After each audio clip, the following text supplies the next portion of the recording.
A very good morning to all of you. Thank you for joining us. My name is Vasudha Sridharan, and on behalf of Cumulus Networks, I'd like to welcome you all to Optimize Your Routing with Border 6 and Cumulus Networks webinar. Presenting today will be David Finn and Francois Devian. David is the Director of Solutions Engineering at Cumulus Networks and is a networking professional with over 25 years of diverse experience on both sides of the table, from supporting customers and developing solutions at Cisco to designing and building worldwide enterprise and cloud infrastructure solutions at Microsoft, Amazon, and others. Francois is the co-founder and CEO at Border 6 and has over 12 years of experience in the telco and IT industry and has a solid track record in designing, deploying, and maintaining innovative internet and corporate network infrastructures. The webinar today will be about 30 to 45 minutes. We will answer a few questions from the participants at the end if time permits. For those of you interested, you have the opportunity to ask questions during the webinar by using the window marked questions. Simply type in your question and click send. You can also tweet your questions to us. Our Twitter handle is @CumulusNetworks. And with that, I'd like to turn this over to David. Thank you very much, and thank you everybody for joining us today. As we said, we'd like to introduce to you to Border 6 and how that works with the Cumulus Linux software solution. The agenda today is just a real quick introduction of what Cumulus Linux is for those of you that aren't familiar.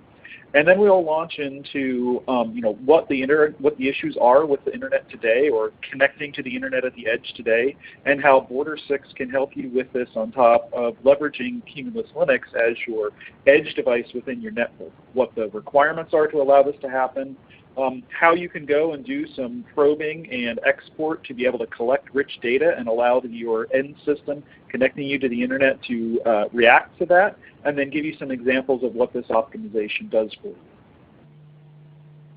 At a high level, for those of you that are not familiar with Cumulus Linux, we are trying to bring the Linux revolution that has occurred in the compute space to bring it to the networking space. And what we mean by that is giving you open hardware to select from that runs a direct version of Linux on top of it that allows you to add applications and automation and tools that fit your environment as you see fit. To not hide the hardware from you, to not lock the hardware away from you, but to give you openness and choice in what you actually deploy in your data center. If you look today on the left-hand side, you have the historic network hardware that most of us have procured from the major manufacturers for many years that is very vertically integrated. It is closed hardware with a closed operating system with a limited set of applications that you're allowed to run on top of it. If you look at what had happened in the compute environment as people moved away from mainframe to the disaggregated compute model with Linux and other operating systems on top of it, it gave you the openness of hardware choice. You can pick the server models that meet your needs. It gave you the choice of operating systems to choose from, and on top of that, the various apps that met your needs. Cumulus Linux is trying to bring this same thing to networking. The ability to go and pick and choose the hardware, be it the switches themselves, the optics and cables that you interconnect with them. Cumulus Linux is a direct Linux operating system running on top of it. And the important part is that direct Linux operating system running on top of it. By the fact that we are a direct Linux system that does not try and hide Linux from you or make you operate in a limited closed CLI, we give this ability for you to go pick and choose the applications that you want to run on top of the operating system. Be it Quagga for your routing protocol suite, be it integrating automation tools you may already have for your compute environment, such as with Puppet and Ansible and Chef and others. Be it data collection you may already be doing with the likes of Sensu, Ganglia, Collecti, and others. Again, because we are a native Linux solution, you have this choice of what you want to be able to run on top of it, including creating your own if that fits the need that you're looking for. But enough about Cumulus. Let's start talking about how Border 6 can help you in your internet connectivity. So if we look today, this is an example of a fairly traditional kind of example, BGP Multi-Homed end site. What you would often have is multiple edge routers that connect you upstream to your ISPs that are providing you your internet transit service, potentially some connectivity off to your peering service.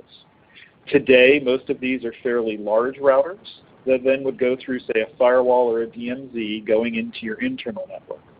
What we'll talk about is how those devices can be replaced with systems running Cumulus Linux, and then with Border 6's NSI solution, helping do the route selection and route download onto the platforms to be able to maximize what the fixed form factor platforms can be able to do. If you look today, the traditional use of the Internet Gateway leveraging BGP has a couple of limitations related to it. Often the only routing protocol decisions that you can make are based on fixed policy that you define. I like transit provider A versus transit provider B. I want to go out through peering connections versus transit connections. Often very static and very limited. None of these reflect, say, instantaneous or learned performance mechanisms. What if transit provider A no longer has good connectivity to an end site you're trying to reach? You often have to go in and manually change your route policy to, say, send it through transit provider B. Some of the other problems that can occur is there's no actual programmatic reaction to failure modes that may be detected. You often can run into, I think I've deployed the correct route policy that will do what I want, but you don't actually know until, say, a loss, a link goes down, a peer loses connectivity or something, and you suddenly find that that policy does not necessarily actually map what you intended, and so you can end up with broken forwarding plane. You can't reach the sites that you were actually expecting to. Also, the static policy is very limited in not being able to take into account capacity limits. What happens if you are maximizing your bandwidth to a given provider? You have to go in and manually reconfigure your policy to shed some traffic from one provider to another, and often that can be a guessing game. And so this leads to poor utilization across those provider links. Sometimes you exceed your capacity limits or your committed information rate with them.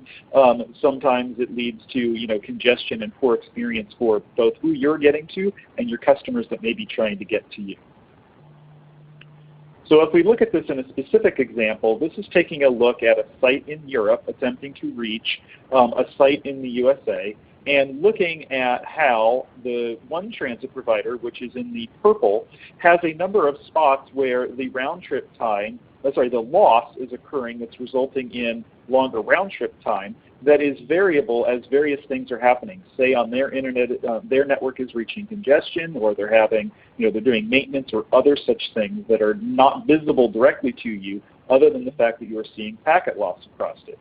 In contrast, if you look, the green link, which is down there at the bottom, which is why it's not very easy to see, is very stable with very little packet loss, and such that it would have been the better path to have chosen if you had an ability to react to this event inside of your systems. Another example is taking a look at, say, diurnal things that occur during the day due to just the normal standard internet usage that occurs out there. This, again, is looking at a site in Europe attempting to go to the New York Times. And as you can see, based on which of the transit providers that you choose, the round-trip time can be highly variable. The average is down there in the 150 milliseconds or so range is what that approximately looks like, versus going across one specific transit provider. It is very high for a period of time, often because they may be just seeing an average daily high utilization that then drops down, say, in the middle of the night, and then returns to high utilization the next morning as people start trying to reach that site. Having a way to react to this would allow you to maintain your access, or people's accessing you, more to that average, opposed to being under the control of the randomness that you may see from a given provider that your policy has defaulted you to.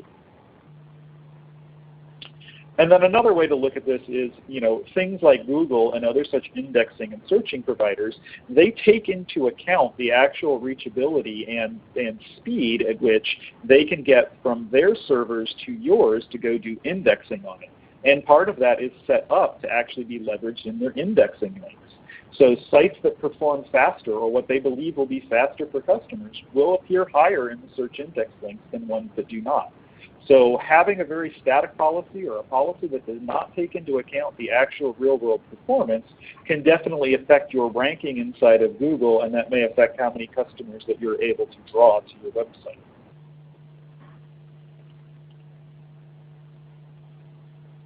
Another example that you also run into is the need to shift policy due to the fact that you may be hitting your committed rate to a given provider over a period of time, or you want to stay under your committed rate, or you don't want to exceed a certain 95th percentile.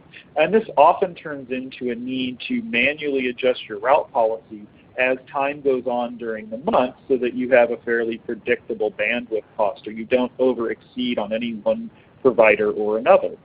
One of the things that Border 6 can do is you can program in that what these various commit rates are, what your 95th percentile target you're looking for, and have it then go and look at optimizing those costs by balancing the traffic as it goes out to the different providers.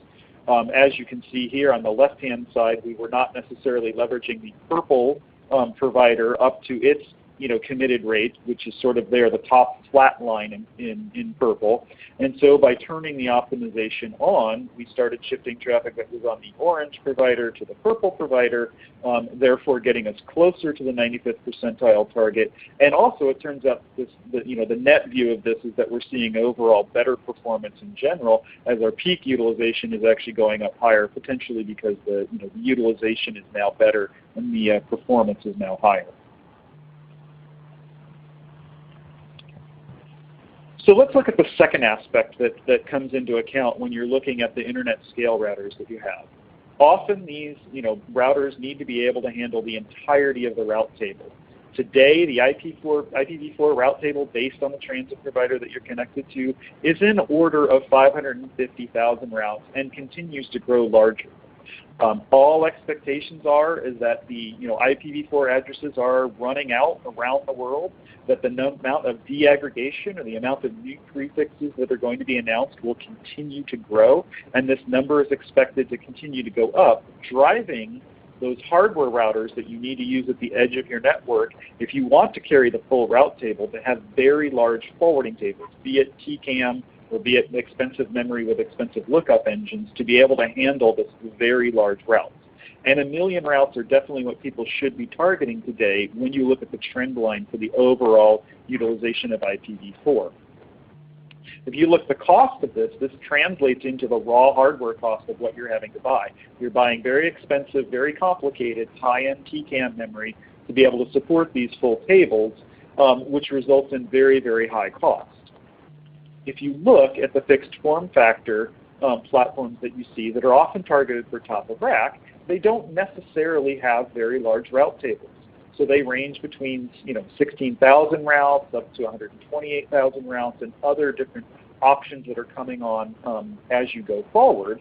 So wouldn't it be great if we could leverage those lower cost, lower memory platforms at the edge, but yet still provide that performance and that reachability that you need as a border router?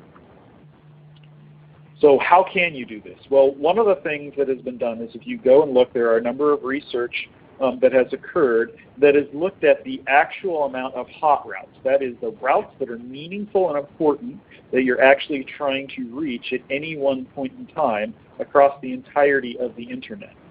A number of research has been presented, especially if you look over at the right-hand side, that 90% of your traffic, 80 to 90% of your traffic, is in the 10K or so, 10,000 routes or so that actually are hot at any one point in time, are actually the ones that you're actively spending a lot of traffic with. The remainder of them are either very, very low level of connectivity or where the performance is not going to be very impactful for them because they are very remote to you topographically from within the internet. So carrying them as an explicit route is not necessarily as needed because you're not going to see much reward for that expenditure of that space inside of your memory, the TCAM. And so what has been found is, for the most part, carrying a limited number of routes inside of the actual hardware itself and defaulting to one or more of your transit providers for the ones that will not fit results in a very, very good balanced access, high performance to the routes that are actually important to you. So let's take a look now at the requirements and how this is then actually implemented. So if we go back to the reference design we had at the start of this, Some of the important things are the Border 6 NSI solution that is going to start acting as a route controller for you, and it needs to be able to leverage a number of functions that we have inside of the Cumulus Linux solution. First off, they are built on top of the Quagga routing solution that is the default routing protocol that is shipped with Cumulus Linux. To help characterize the traffic that is going through it, they leverage sflow and the hsflowd daemon that is also included inside of Cumulus Linux. And then finally, to go and do probes through connectivity to the Ethernet out-of-band management interface, they are able to go and send probes out to the remote locations to go and determine which path is best. You then need, some measure of one of the platforms supported by Cumulus Linux. And today, the vast majority of, say, the 10 gig platforms all will be able to support 10,000 routes on them. And other platforms are coming that are going to have higher number of routes, but that's the current target that we'll talk about in these examples. So if you look at a reference design in specific of just, say, one of your peering routers, you're going to have an upstream transit provider at the top that's going to carry the full internet table, roughly 550,000 routes. We have the Cumulus Linux router at the bottom that has a separation of both the RIB, that is the routing information base that it's getting in the form of BGP, and the FIB, or the forwarding information base, in what it actually is putting down into hardware. That will become important in a second as we go into this further. And then off to the side, there's the Border 6 NSI solution that is going to go and do the selective download to the platform. So how this works is we receive that full route table from the upstream device to the Cumulus Linux border router. Those 550,000 routes go into the RIB and are then reflected over to the NSI box to be able to go and start processing and determining, based on the policy that you've given it, what are the optimal set that are actually important to be installed in hardware, and then return a set of selected routes that fit within the limitation of the platform and have passed the policy that you've attempted to apply to actually express in hardware to go and actually deliver the performance and the changes that you're looking for, with then a default to anything that is not selectively downloaded. So let's look in specific at the Quagga BGP config. I hope everyone can see this well, but for those of you that aren't familiar, Quagga has a fairly standard CLI that you should be familiar with, and in multiple other routing platforms use a fairly same command structure. The important part is that we have our upstream full router that is pushing down the full internet table. And then what we have is off to the side is the NSI node that we are tagging as a route reflector client, and therefore we will send all of the routes to. And importantly, any route that it returns back to us, we will tag with a specific route tag on it that we then use down at the bottom via the route map and the table map to actually tell Quagga to take these routes and actually push them down into hardware.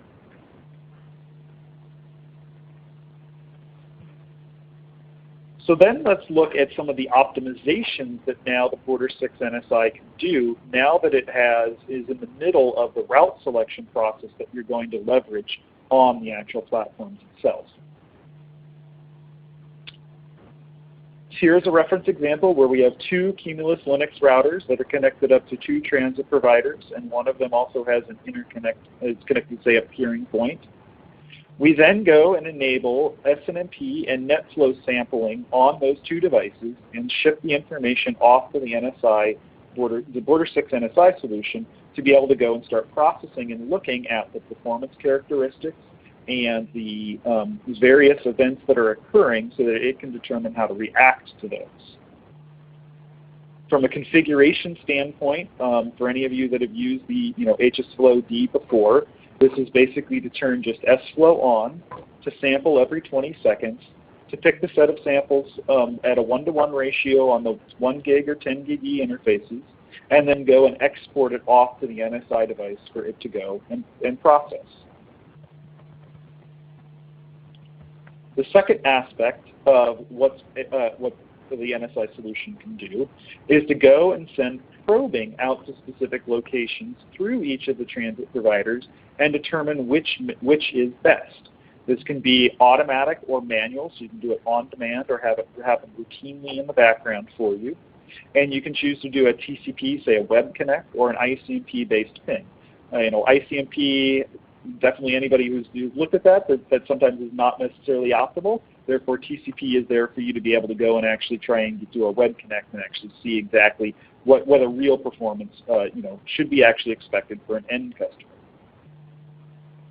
How this is done is because of the fact that Cumulus Linux is built directly on top of Linux, is you're able to go and use the standard IP rules and IP route command to be able to go and say for traffic that comes in the out-of-band management interface from the NSI solution, it will then be policy routed out to given peer. The return traffic comes back in, is returned to the NSI box so that it can determine the various probing paths that it's doing, which is the most optimal. So let's look at some of these optimization examples in specific. So one of the things that can be done by the data collection that is occurring is they can go and look at the volume of traffic that you have on by AS path. This will help go and determine, how close are you actually optimizing the traffic, and also to validate that you're downloading the correct amount of routes down into the hardware based on where the traffic is actually going to and from, and give you a view of that. That can help you optimize, say, where you may want to go try and get peering with a customer, or you may want to go and try and change, say what your transit provider connectivity is based on, who you're actually trying to send your traffic to. So let's look at one of these specific examples. For instance, in this solution, we have Google is out there advertising their normal 8.8.8/24, and we have two transit providers that are downloading the two Cumulus Linux boxes that are going to the Border 6 NSI solution. In both cases, those full routes are then passed down to the NSI solution. And if you look, some traditional routing protocol policy would say, I want to take the shortest AS path. So in this example, AS300 would appear to be closer to Google than AS600 is, because there are only 3 ASs in the middle as opposed to 5 in the bottom. But without doing some probing, or without actually looking at that, that may be a false sense of the actual reachability between the two. Some of those must be disaggregated ASs where the transit provider is doing something, or they may not actually reflect the fact that AS600 has higher speed connectivity or better connectivity between the two, yet AS300 looks better from the pure AS path standpoint. So what can be done is the NSI solution will go and send probes out, like we talked about before, and go and determine across the AS300 path and across the AS600 path which actually looks best. And based on that, we see that the AS300 path has packet loss, 33% packet loss, and the round trip time is 12 milliseconds. But yet AS600 has 0% packet loss, and the round trip time is only 13 milliseconds. So from a packet loss perspective, the AS600 is definitely better, and the overall round trip time is nominal between the two. So you would want the policy to reflect that and download the fact, NSI will make that, the Border 6 NSI will make that selection to have you go through AS600 to get to Google and optimize your connectivity there. So this is another view of looking at the packet loss that you can see across the various different providers based on the synthetic test probe traffic that is going on, and help give you an idea based on that end location that you're doing, in this case Google, what the actual packet loss is across those various links. You can then go and dive into detail on those actual probe traffic and go and look at from across the various paths that you have, packet loss that you have, the round trip time, and then diving into both the AS path links that are showing there to be able to give you the detailed information on why the selection is being done and how you want to react to that. And then finally, if you look, in this case, we're going out transit provider B because the loss ratio is too high on transit provider A to go and get to the earlier example of the Google 8.8.8/24 address. And so these probes can be added, as you need based on the various locations that you want to go out and send probe traffic to and react to. So now we can go and see that the probe information has gone out. It is now downloading the new route table selections that we want it to. And then if we go and look in detail on what's actually happening, so this is taking a look at this device at the top, Cumulus Router 2, and what we see is the various prefixes. So while we are learning the full 500,000 prefixes from our upstream provider, the orange provider, we are also learning the 2,000 prefixes, both from the NSI solution and then also reflected through our peer down below, of the 2,000 prefixes that it's actually selected or determined based on your policy, which ones you want to go get sent down into the hardware.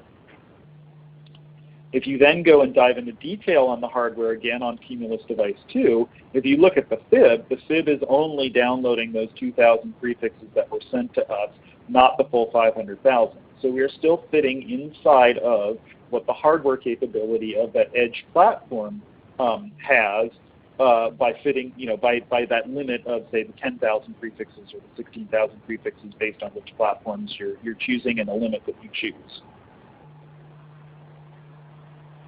Now, in the event that you don't have any probing information, in this example, we will be getting a route from General Electric. We're seeing those 2/24s coming in. Again, they are reflected to the NSI solution so that it can go and determine what to do.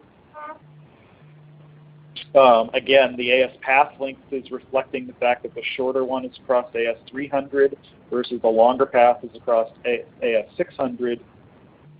And so then what you can do is, with no probing information, you can choose to either download that or have a default route. And so this gives you the BGP fallback of still being able to explicitly put that route down into the hardware so you aren't just following the default. So this is the virtual router component of the NSI solution is selecting that route and telling you to explicitly download it to take path A or path B. And so because there's no probe information, we don't have that. The AS path link is shorter on transit A, so that will be the preferred path that's selected. So you revert back to the standard BGP policy for that route should you choose to get that, to download that.